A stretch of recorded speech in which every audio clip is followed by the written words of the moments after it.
গতকাল রাত্রে আমরা সুনামগঞ্জে হাওরে আসছিলাম আর এখানে বিয়ের নিমন্ত্রণে।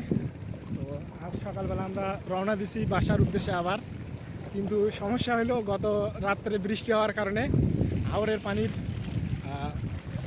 উচ্চতা অনেক বেড়ে গেছে। তো আমরা যে নাওটাতে আসতেছিলাম, নাওটাতে আমরা যতজন ছিলাম ততজন যাওয়া সম্ভব হচ্ছে না, তাই আমরা নেমে আসি এই যে সুনামগঞ্জের সেই হাওর। চারিদিকে শুধু পানি আর পানি, প্রচণ্ড ঢেউ যাচ্ছে। আপনারা দেখলে বুঝতে পারবেন যে সমুদ্রের স্রোতের মতো ঢেউ যাচ্ছে, চারিদিকে শুধু আর পানি পানি। আমরা এখন হাওরের মাঝখানে একটা রাস্তার মতো আছে উঁচু, সেখানে দাঁড়িয়ে আছি।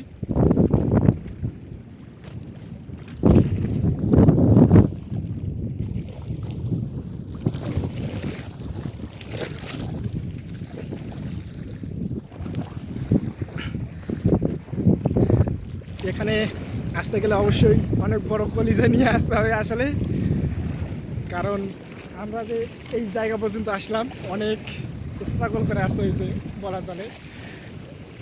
তারপর আমরা এখানে কোনোভাবেই সম্ভব হচ্ছে না, ঢেউয়ের গভীরতা, ঢেউয়ের উচ্চতা অনেক বেড়ে গেছে, যার কারণে আমাদের কয়েকজনকে নামতে হয়েছে নাও থেকে।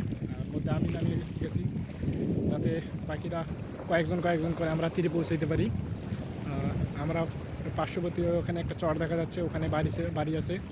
আবার আমরা যেখানে যাব ওই দূরে ওখানে একটা গ্রাম আছে, ওখান থেকে আবার আমাদের বড় ট্রলার আসবে, ট্রলারে করে নিয়ে যাবে।